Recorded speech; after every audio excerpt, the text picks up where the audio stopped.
Hello नमस्कार दोस्तों, स्वागत है आप सबका आपके अपने परिवार में। देखिए, आज हम पढ़ेंगे अनुपातिक विभाजन पर आधारित सवाल जो आपकी परीक्षा की दृष्टि से काफी इंपॉर्टेंट है मेरे दोस्तों।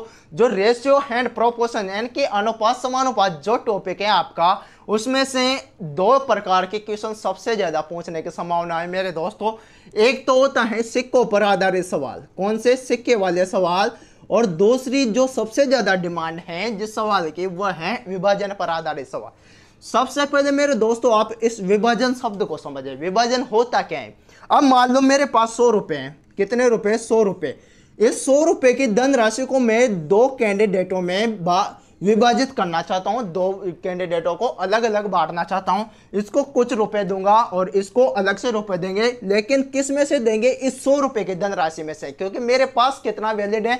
100 रुपए है मेरे पास, तो इसी 100 में से मुझे ए को भी कुछ धनराशि प्रदान करने हैं, जबकि मुझे बी को भी कुछ धनराशि प्रदान करने हैं मेरे दोस्तों। तो मेरी मर्जी हुई कि मैंने इसे 30 रुपए दे दिया और इसको बची हुई धनराशि यानी कि 70 रुपए मैंने बी को दे दिए। ज्यादा प्रधानता मैंने बी को दी मेरे दोस्तों। तो आप कह सकते हो कि सर आपने इस 100 रुपए की धनराशि को ए और बी में बांट दिया। ए को 30 रुपए मिले और बी को 70 रुपए मिले। हाँ मेरे दोस्तों ये मिले, लेकिन मैं आपसे पूछूं कि अनुपात में कितना मिला? कि जो धनराशि मैंने इन दोनों में डिवाइड किए हैं, दोनों में विभाजित किए हैं, इस धनराशि का अनुपात कितना है? तो मेरे दोस्तों आप कह सकते हो कि 0 से 0 खत्म। इन दोनों को सर आपने 3:7 के अनुपात में दोनों को बांटा है। तो 100 रुपए की धनराशि को जब मैं 3:7 के अनुपात में बांटता हूं तो मेरे दोस्तों ए को 3 रुपए मिलते हैं, ए को 30 रुपए मिलते हैं और बी को 70 रुपए मिलते हैं। अब आप क्या समझे? मैं ये बोल दूं कि मैंने दो कैंडिडेट ए और बी में इस 100 रुपए की धनराशि को 3:7 में बांटा, तो ए को कितने रुपए मिलेंगे और बी को कितने रुपए मिलेंगे? तो आप कह सकते हो कि सर ए को 30 रुपए मिलेंगे और बी को 70 रुपए मिलेंगे। लेकिन ये किया कैसे आपने? यही तो इंपॉर्टेंट है मेरे दोस्तों। तो समझते हैं इसको इस क्लास के माध्यम से, ठीक है। काफी इंपॉर्टेंट सवाल इस क्लास में हम सीखेंगे दोस्तों, जो आपकी परीक्षा में आपकी लिए काफी हेल्पफुल साबित होगा, ठीक है। इन सवालों का दोस्तों एक ही रूल है जो मैं मानता हूं कि रियल वैल्यू जो आपको सवाल में दे रखी हो, रियल वैल्यू अपॉन रेशियो में value, real value upon ratio में वैल्यू मल्टीप्लाई जो पूछा है, यानी कि जो आपसे पूछा जाए, जो पूछा है। बस ये फॉर्मूला याद रखो आप, तो जिससे आपके सब सवाल सोल्व होते जाएंगे। बस ये रियल वैल्यू अपॉन रेशियो की वैल्यू इनटू जो पूछा है। देखिए कैसे कि मान लो आपको 1000 रुपए की धनराशि को दो कैंडिडेट में ए और बी में, ए और बी में मेरे दोस्तों आपने 3:2 में डिवाइड किया, 3:2 में डिवाइड किया, तो आपको बताना है कि ए को कितने रुपए प्राप्त होंगे और बी को कितने रुपए प्राप्त होंगे। अब ए का भाग 3 है, बी का भाग 2 है, तो ये तो रेशियो में वैल्यू है मेरे दोस्तों। आपको रियल वैल्यू बतानी है, तो आपको रियल वैल्यू केवल एक ही दे रखी है, 1000 रुपए। अब 1000 रुपए क्या है आपके पास? टोटल धनराशि है। तो रियल वैल्यू ये टोटल धनराशि, ये क्या है? आपके रियल वैल्यू है। तो रेशियो में भी इसके नीचे रेशियो की वैल्यू बताओ आप, तो इनके टोटल वैल्यू कितने होंगे? 3 और 2 5 मिलकर कितना होता है? 3 और 2 मिलकर कितना होता है? 5 होता है। तो टोटल के नीचे हमने टोटल लिखा, रियल वैल्यू के नीचे रेशियो में वैल्यू रखी। अब आपसे पूछा जाए कि ए को कितने रुपए प्राप्त होंगे, तो ए की वैल्यू 3 है, तो मल्टीप्लाई बाय 3। आपसे पूछा जाए कि बी को कितना प्राप्त होगा, तो बी की वैल्यू कितने? यहाँ पे 2 है, तो ये इंटू 2 कर दो। अब इसको काट दो आप कितने बार? 200 बार। तो 200 इंटू 3 कितना? 600 रुपये तो ए को प्राप्त हो गया, और ये 200 बार 200 इंटू 2 कितना? 400 रुपये बी को प्राप्त होगा। यही आपको कॉमन सेंस इतना सा लगाना है, बस real value upon ratio into जो पूछा जाए क्वेश्चन में आपसे, ठीक है। अब देखिए सवाल नंबर फर्स्ट आपके लिए बहुत आसान बन चुका है ये सवाल उस डिटेल को पढ़ने के बाद। देखिए दोस्तों बहुत आसान है कि यदि 1000 रुपए को ए तथा बी में, दो कैंडिडेट हैं ए और बी, तो 1000 रुपए को ए तथा बी में क्रमशः 3:2 के अनुपात में विभक्त करें, तो ए का हिस्सा बताओ कि इस 1000 रुपए की धनराशि में से ए को कितना रुपया प्राप्त होगा। तो देखिए दोस्तों 1000 रुपए अपने पास कितना टोटल? ये 1000 रुपए। अब इस 1000 रुपए को आपने विभक्त किया है किस में? ए और बी में। तो ए और बी में किस अनुपात में विभाजन किया है इसका मेरे दोस्तों? 3:2 2 के अनुपात में, ठीक है। अब देखें यहाँ पे आपको क्या दिखाई दे रहा है कि ये टोटल धनराशि है जिसका आपको विभाजन करना है इन दोनों आदमियों में।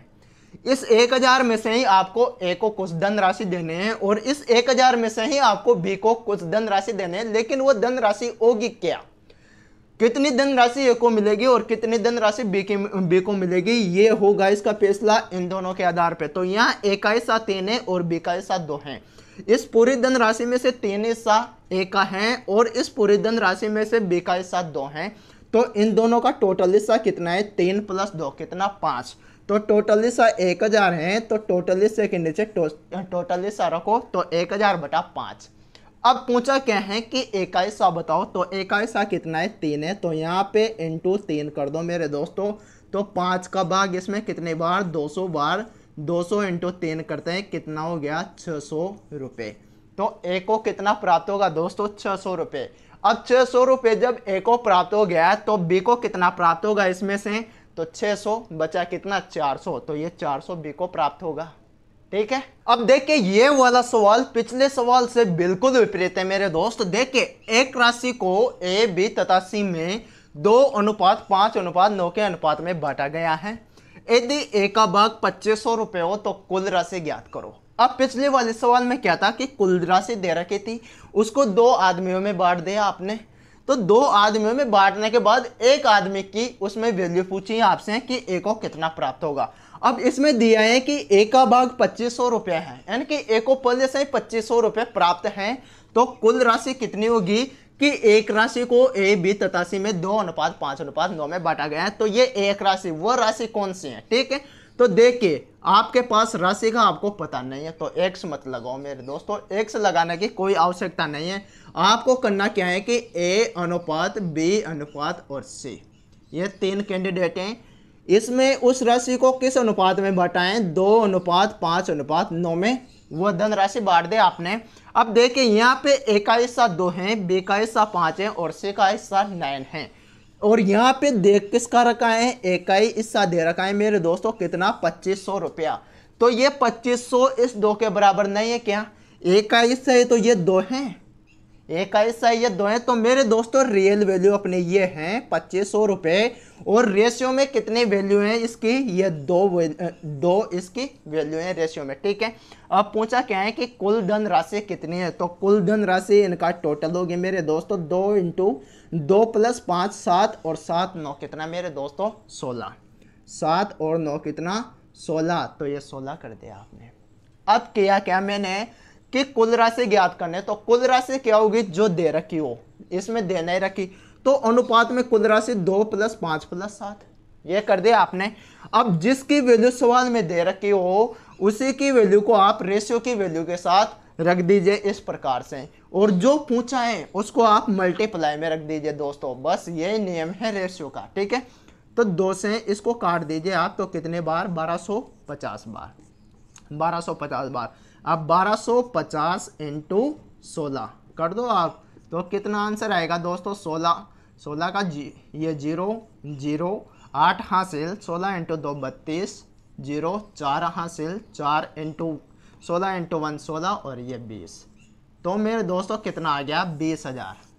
तो टोटल धन राशि कितनी थी, 20,000। 20,000 में से ए को कितनी पाती है, ये 2500 रुपये, ठीक है।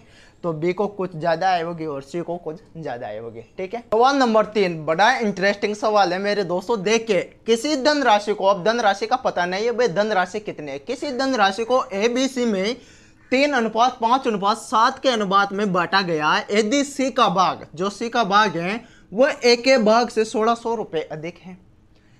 सी का भाग ए के भाग से 1600 रुपये अधिक है, यानी कि ए से 1600 रुपये ज़्यादा मिले किसको, सी को। अधिक हो तो बी का भाग बताइए, अब बी का भाग बताना है। अब आपको कुछ नहीं करना कि ए बी सी का जो रेशियो है वो कितना है, 3:5:7। अब इस अनुपात में कोई धन राशि है उसको इन तीनों में बांटा गया है, ठीक है। अब बोल क्या रखा है कि सी का भाग ए के भाग से 1600 रुपये अधिक है। अब सी का भाग ये रहा और ए का भाग ये रहा, यानी कि जो सी का भाग है वह ए के भाग से 1600 रुपये अधिक है। रियल में कितना, 1600 रुपये अधिक है। लेकिन अगर हम रेशियो की बात करें तो रेशियो में ए के भाग से सी का भाग कितना देखें तो मेरे दोस्तों ए का भाग 3 और सी का भाग 7, तो 3 से 7 कितना ज़्यादा है, 4 ज़्यादा है, तो ये बटा में 4 लिख दिया हमने, रियल वैल्यू अपॉन रेशियो वाली वैल्यू। ठीक है, अब पूछा क्या है हमसे कि बी का भाग कितना होगा, तो बी का भाग ये रहा 5, तो मल्टीप्लाई इंटू मतलब मल्टीप्लाई 5 कर दिया आपने, तो 4 से कितने बार, 400 बार, और 400 इंटू 5 कितना हो गया दोस्तों, 2000, कितना 2000, तो ये 2000 ही बी का भाग है। देखिए बहुत आसान तरीके से हम मात्र एक लाइन में सवालों को हल कर सकते हैं इस टाइप के।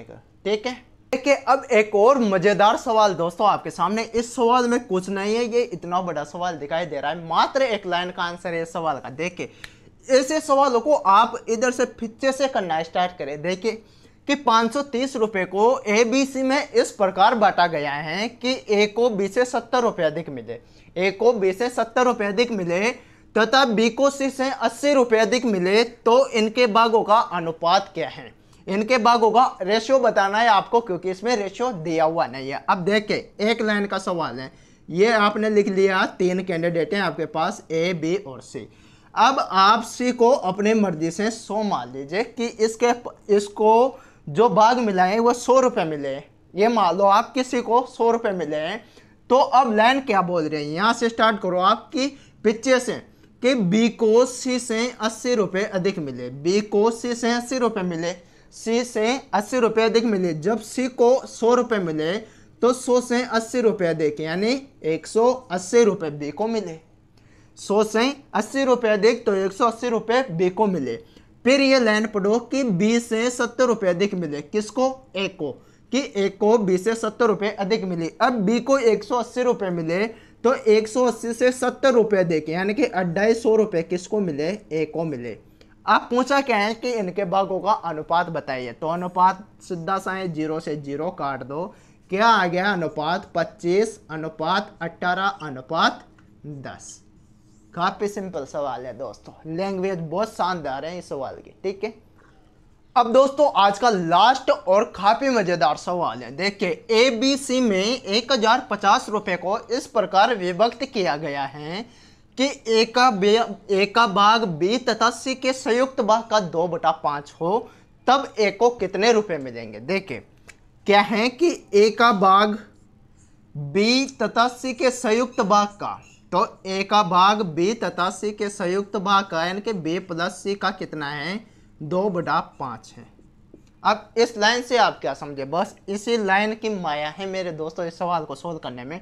तो जो ए की वैल्यू होगी वो मेरे दोस्तों 2 होगी, यानी कि ए का भाग 2 होगा, जबकि बी और सी का दोनों का मिलकर जो भाग होगा वो 5 होगा। ये 5 भाग बी प्लस सी का मिलकर है, क्योंकि बी तथा सी के संयुक्त भाग का 2/5 है। तो मेरे दोस्तों जो ये ऊपर वाली हंस वाली संख्या होते हैं वो पहले वाले पद का मान होता है, जबकि जो नीचे वाला है कि हर की जो संख्या होते हैं वो पिछले वाली संख्या का मान होता है इस लाइन में। ठीक है, जब ए का भाग 2 है, बी प्लस सी का भाग मिलकर 5 है, तो मेरे दोस्तों आप बताओ कि ए बी और सी तीनों का मिलकर भाग कितना होगा, 2 + 5 यानी कि 7, यानी कि तीनों का मिलाकर भाग कितना है, 7 है। और अपन को क्या दे रखा है, टोटल भाग 1050 की, 1050 को इस प्रकार इन तीनों में किसको किया है भाग, ये डिवाइड किसको, 1050 को, तो ये 150 1050 आपका टोटल भाग है। तो यहाँ पे टोटल भाग कितना है, 7 है, तो टोटल में टोटल का भाग 2 और पूछा क्या है उसको मल्टीप्लाई में कर दो आप। तो ए की वैल्यू पूछी है तो ए का भाग कितना है, 2 है, तो यहाँ पे 2 कर दो। अब देखिए कितनी बार कटेगा, ये 15 बार, 0 लगाया तो 150 × 2 करोगे तो कितना आ गया, 300। तो ये 300 रुपये किसके खाते में आएंगे दोस्तों, ए के खाते में। तो आया मजा मेरे दोस्तों, ऐसे और क्लास में लाता रहूँगा आप लोगों की हेल्प के लिए, बहुत ही शानदार क्लासें लाएंगे आगे भी आने वाली जो क्लासें हैं। तो ऐसी क्लासों को देखने के लिए आप हमें सपोर्ट कीजिए, चैनल को सब्सक्राइब कीजिए और ज़्यादा से ज़्यादा शेयर कर दीजिए दोस्तों। ठीक है।